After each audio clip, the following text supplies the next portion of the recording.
Good evening and welcome to Virginia's Views and Vibes. I'm your host, Ginny Gardner. And tonight, my guest is a lifelong painter, not of houses, artist. She's one of the best. Her name is Karen Sawyer. Please welcome Karen. Oh, thank you, Jenny. Thank you for having me. It's fun. You do great work. Oh. You really do. We were out to the studio, so we were able to see everything, and I'm excited that you're here. First of all, how did you get started in this? In kindergarten or pre-K or always painted? Yeah, my grandfather was an artist. Really? But he actually was in advertising, and but he painted, and I grew up with art around the house. Really? And my great uncle was an artist as well. Wow. And he was part of the golden age of illustration, and his name was Mead Schaefer. And yeah, he painted in Arlington, Vermont. Wow. And yeah, so with Norman Rockwell. And my Oh my gosh. my uncle is a cartoonist. He was a cartoonist for Playboy and also for the New Yorker. So It's in the family. So it was in the family. I didn't, my grandfather actually taught me how to paint, growing up. Yeah. It must have come very natural to you, though.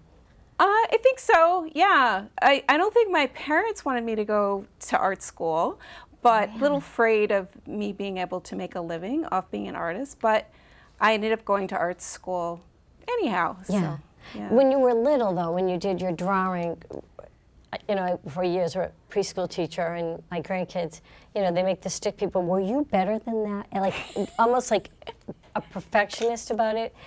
I don't see you ever doing stick people as a child. No, I was, I don't know what actually. I think my mom said she found some paintings that I did as a kid, and she has them, but I haven't seen them in a while. So it'll be interesting. She saved them in a folder. So I really don't remember. But yeah, but I always enjoyed looking at paintings and just trying to figure out, well, how do they do that? It was like a little magic, to be able to translate something in 3-dimension into 2-dimension. What was the first thing that you either sketched or painted? I don't know, but I remember the first painting that I sold. It was called Ballpoint Souvenirs, and it was done with ballpoint pen. In those days, you could have like an eraser on the back of the ballpoint pen. Do you remember they had that phase? And so yeah, I sold a piece, and it was called Ballpoint Souvenirs, and yeah, it was sold in the College of St. Rose, which was in Albany, New York. Oh my gosh! I sold it for $50. That was my first sale. Wow, that's excellent, though. How old were you? I was in high school. I was a junior in high school. Yeah. Wow, that's impressive. So now I have a question. With ballpoint, could you erase? Or I could on that one. Do you ever erase, or is it always? Perfect? I'm not. It takes me a couple times before I get something. Sometimes people can get it the first shot, but I'm not usually that. When we were growing up, there was an artist that was, I think, on Channel 2, it probably was public television, and he would stand and try and teach all of these children. Of course, ours never looked like his, but in the face, he would make an X, and he'd say, now this is where the eye, this is how you, is there any truth to that, or is it just either you got it or you don't? Well, I think that I build up slowly on my artwork, so it'll go light, and then I'll get more confident, and then I'll find things. So it's almost as if I'm searching, with my hands and my eyes. So, and I think that having that record actually brings the form, to life, if that makes any sense. So I don't really say I've got to get it right the first time. I just let it to develop, and then it just becomes, part of the process. So do you do like sketching of children or adults, or the profiles or things like that? To practice, yeah. It's so funny that you should mention children, because for a while I was working in educational publishing, and so I would do projects with kids when I was working in educational publishing. And so drawing children has been sort of in was Really? in my job profession. Really? Yeah, I was making literacy intervention material to teach kids how to read. So I did that for a while. Did you publish a children's book? I did. I actually just I developed with a team of people a reading program called Spire, and I did the second edition, third edition, Wow. of Spire, and maybe the fourth edition. It's a reading program that's all over the country. Yeah. Oh, that's excellent. So I would hire the illustrators, Right. and I did some decodable readers, and I would hire the illustrators. Wow. Yeah, I did rework some of the drawings. I was sort of behind the scenes, and I did a decodable reader myself. That's excellent. Mm-hmm. So after high school, you did painting and sketching all through high school. Right. I think. Wow. Yeah. I did it. I've worked in theater. I did sets for theater. I've worked in hospitals. Really? Yeah, in head injury units, and I've just done different things. I've worked with seniors, all different ages, retirement communities, teaching people how to paint. Really? Yeah. That's amazing. I think you should teach everyone at the Post, have an art night. Have an art night. Yes, no, I'm serious. Have an art night. I know we would all go. I mean, you would have us immediately. You know, the crazy crew there. You would. That would be. I'm going to talk to Big Al. I think he could do this. That would be great. No, I'm serious. Art night. At the 440 Post. Yeah. Think about that. Oh, I love that idea. We'll make it happen. So after high school.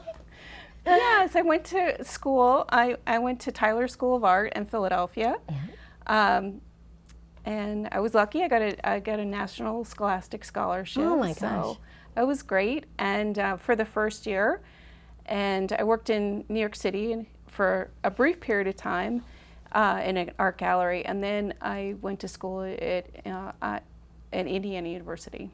When you say you worked at an art gallery, just as a what do they call it? Not guide, but there's a name for it. It just escapes me. I was gosh. the person at the front desk that would greet people. Yeah, and I was at the art gallery at a time when there was Soho, so a lot of the section of New York City where the artists would show, and called Soho. Oh wow! Yeah. So I was working there. Then what brought you up to New England? Well, I'm Job. originally from Schenectady, New York, Yeah. the town of Niskuna, and it took me a while to learn how to figure out how to spell those two things. But yeah, and then I ended up, in the Boston area. So, Really? I was living in Chicago for a bit. Oh my gosh! Wow, good for you. That's excellent. So let's see. You've been painting. I was going to ask you this question, but you've been painting since probably you could put a pen or a pencil or crayon in your hand. But so at a very young age, it just came. You had the eye-hand coordination, and you could do it. Yeah, I know you develop as you go. I mean, I think everybody probably. Well, you can always develop, and I don't know if it's genetic or some people. Can just work hard and then develop that skill on their own, and be determined and just can do what they want. I'm sorry. I don't know. We'll find out. We'll find out when we have right? painting night. We will have painting night at the Post 440, and we'll find out who needs a little tutoring or a lot. I think that would be great. That'll answer my question. Actually. Okay. Yeah. Because my grandson and my youngest grandson and my oldest granddaughter both like to sketch and paint. And my granddaughter actually is very, very interested in the arts like that. I'll have to take her to your studio, which we'll talk about later. But I think it's interesting that they both are very, and then they had relatives, grandparents, great-grandparents, that both all liked to paint, and they sketched. Without any training back then, they all would be over 100 now. But it's very interesting. It's interesting to watch. The older one does a lot with, it's almost like she does beads and painting a little bit. And the youngest one he sketches, and he did the White House for me. One year, picture of the White House. But it's interesting. And when we do our night at Post 440, I'm going to make sure both of them come. Because I think that would be great. It would be a great way to introduce it out there. So you've done a lot in Newton. You did the mural in Nonantum? I did a mural. Tell me about that, though. Yeah, I painted the storefronts of on Watertown Street in Nonantum. My first studio I had was in that area. It's called Turtle Studios. So it was a map to get to Turtle Studios. So from Magnetti Park, yes. Yeah. So that was on the left side, and on the right side was Turtle Studios. So it was trying to show kids how to get there. So I actually started painting that out in the park. Where is it now? Do they keep it and they put it up on Village Day? On Village Day. Wow. Now, did you do those like electrical boxes? Have you ever done any on those big things? No, I haven't. Oh, you should. No, I haven't. We'll speak to the mayor next term, definitely, because I've seen your work. So I'm already with you. So I think it would look great.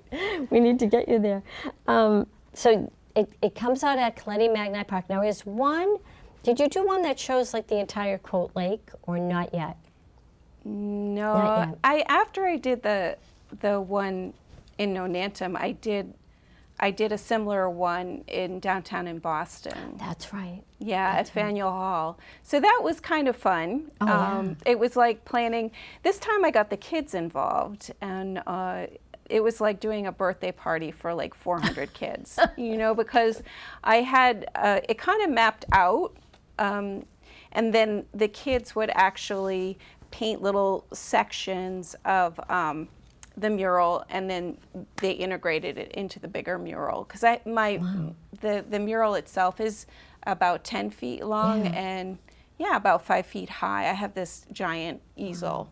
Yeah. Now, do you have it or just the city of Boston? No, I was going to donate this paintings to a non-for-profit. Yeah. So I don't have a home for it. Really? So yeah. So if there's anybody out there that I think needs it could a go huge, in the State House.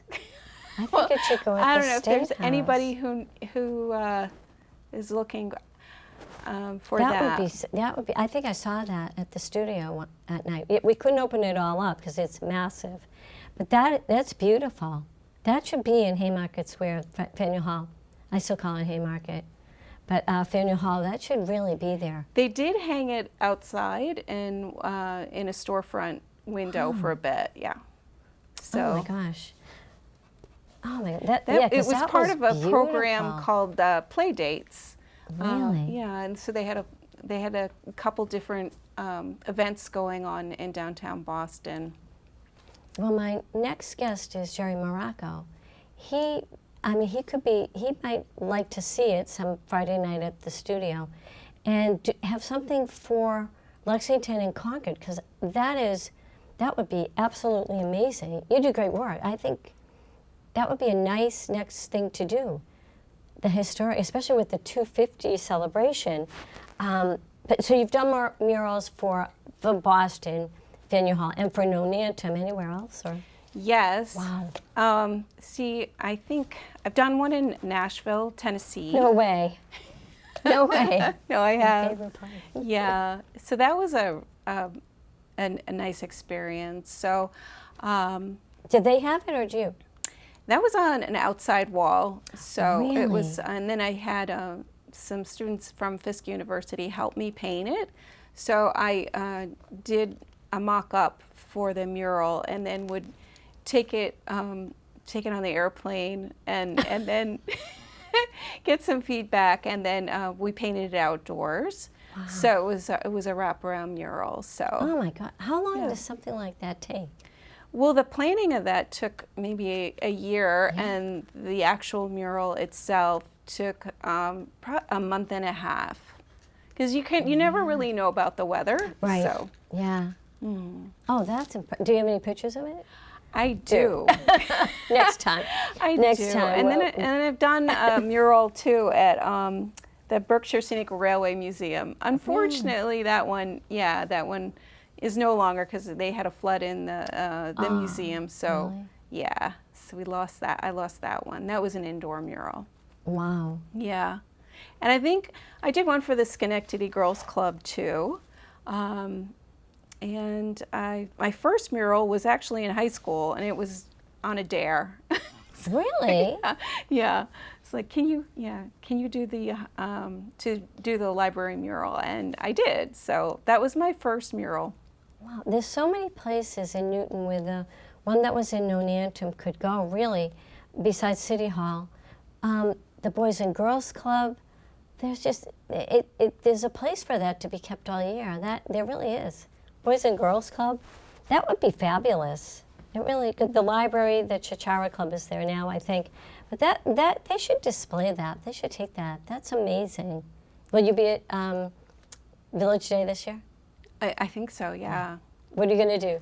I'm just probably going to show up. It's a tough time, though. It's like if it's right around my mother's birthday, so I have to, like, maybe shouldn't promise that. Yeah. But it's like, it's June 1st is my mom's birthday, so I'm not, usually it's that day. Weekend, and if it is, I might not. I think it's that day. I think we'll get a plug-in for it.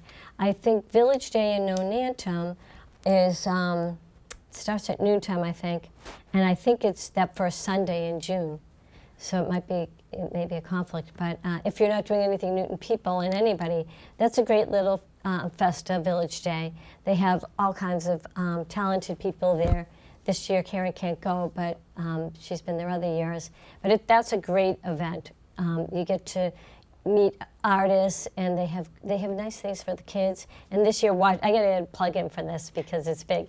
Watch City Cadillacs are going to be there this year playing. So, and then they give out the scholarships. It's a great thing. It's a great thing. But I don't want to take you. Now let me ask you, how did you get involved with Nonantum in the community? Just by your storefront at Turtle? Well, it just, I think I was painting outside in the park, this, huge 10-foot mural, and I just started meeting people. So, and then it ended up hanging up there on Village Day, and then I would bring it there every year on Village Day, and then the neighborhood association purchased it, and last year they put it up. That's again. great. Yeah. It really is. That's great. So you don't have it. It's with the Nonantum. Yes. I wonder where they keep it. Jimmy Pellegrini takes care of that. it. Yeah. Oh, good. It's safe. That's safe. It would, as you got me thinking, which is dangerous. The Newton Police Station, that would be great there. The high school. I think you should do one. Old high school, original high school.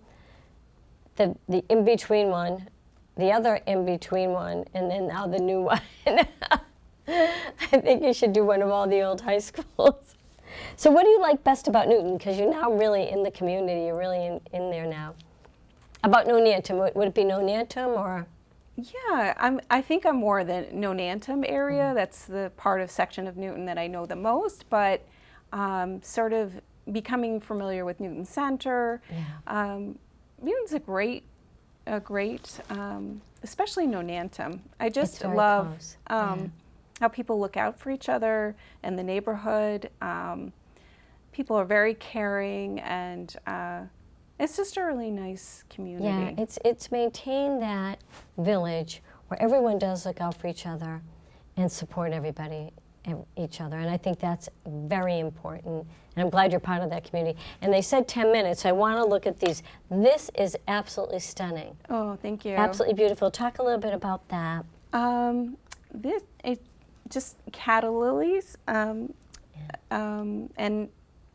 yeah, I've been painting flowers for about a year now. It's been about a year. So just been focused on painting flowers. Really? You have other ones to show us too. Yeah, I have small ones. But that's beautiful. I love the colors. Absolutely beautiful. Did you notice my daffodils? I did. So They're from my yard. So I paint, I don't know if you can see it, but I paint maybe live, and I paint on Instagram. So this is a painting I painted. I have a couple small square ones that I paint live. So How long does it, that's beautiful. How long would it take you to, this one I assume is way too, a lot of time. But that one, how long would that typically take you? I don't really always time it, so I'm sorry I can't give you a time.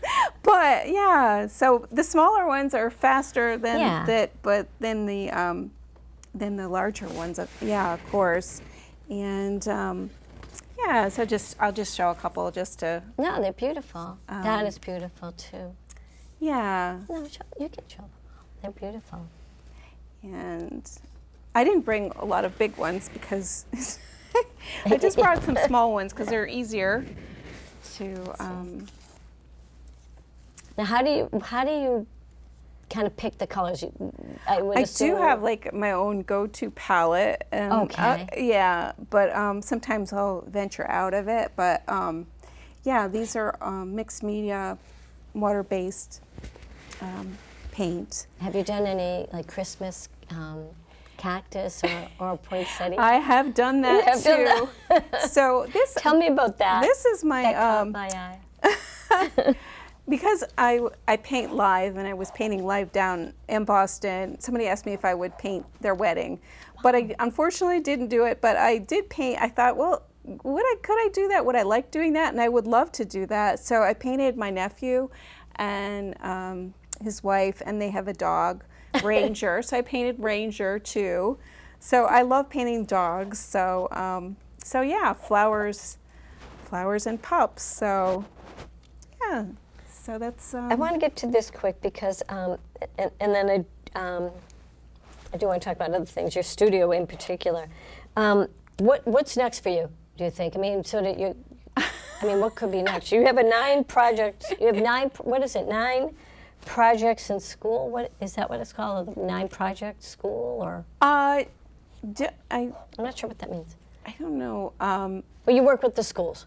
I don't always work with this. Sometimes I work with the schools, but I haven't. I'm going to be painting a mural outside, a small outdoor mural, and it's going to be a garden. So I'm going to be doing that, and that's next on my my list. So it's just a small one, and so I'll start. I've cleared out a section in my studio, and I'm just going to go ahead and do a mini mock-up, 50%. Of the size of the mural, just to see what it's going to look like. And will it be a lot of flowers or not particularly? It's going to be a garden. It's going to be a garden, and there'll be a dog in it too. Really? Mm-hmm. So not necessarily a square, just it's a garden like Isabella Stewart Gardner Museum with all the beautiful. No, it'll be an outdoor garden, and then there's going to be a dog in it too. So I can't wait to see it. It sounds beautiful. I want to talk about the studio because we went there, and it's amazing. And I want to make sure I get this right. It's on. It's the second Friday of every month.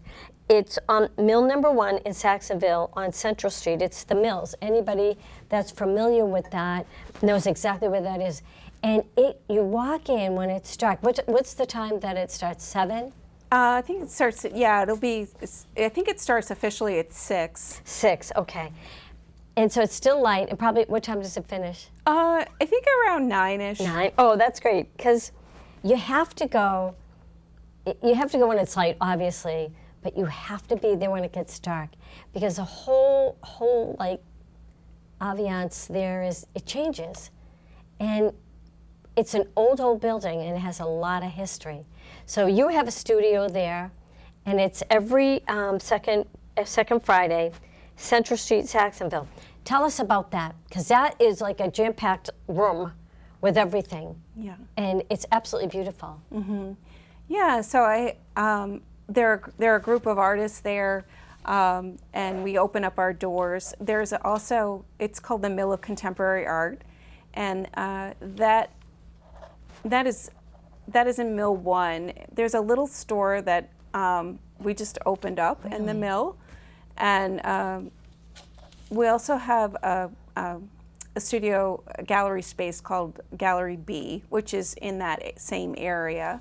So we just open up our doors and invite the public in, and that Friday is also an opening. I think this coming month in May, the second Friday, Framingham School is going to be exhibiting. There's some of the kids are going to be exhibiting in that space.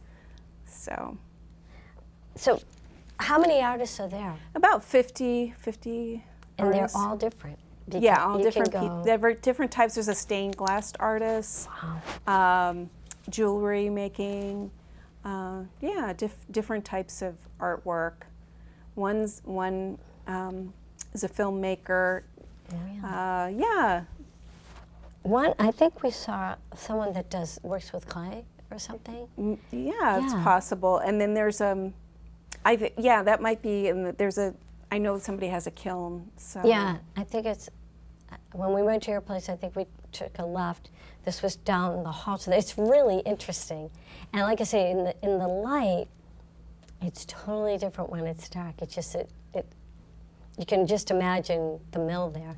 And then we can buy things there, or no? I'm not sure what time, when the store is open. A group of ceramic artists decided to open up a little tiny shop. There's also a cafe. Oh, really? The Saxon Mill Cafe is there. So there's a lot of tiny shops in that little mill area. A lot of surprises and of different types of businesses. It's a very big place. Yeah, it really is. Do you have a webpage? I do. My website is KarenPaintsFlowers.com. Okay. KarenPaintsFlowers.com. That's great. And you have to see Karen's work at the second Friday at Saxonville Mills on Central Street, 6 to 9. And the website again, Karen Paints Flowers. Your last words, what do you have to offer everybody? So you're coming to the Post 440. We're going to do, okay, I will say it. So look for in our announcements and on KarenPaints.com, KarenPaints.com? KarenPaintsFlowers.com, okay, KarenPaintsFlowers.com. She is coming to the Post, and she's going to do teaching senior citizens, young people, and everybody that wants to learn, teaching us to draw and paint. We'll have her there. It's a great way to meet her, see her work, because she'll bring you work. And so look for that to come, and look for her at Saxonville all the time, but in particular the second Friday of the month, and she will be there. Walk through it.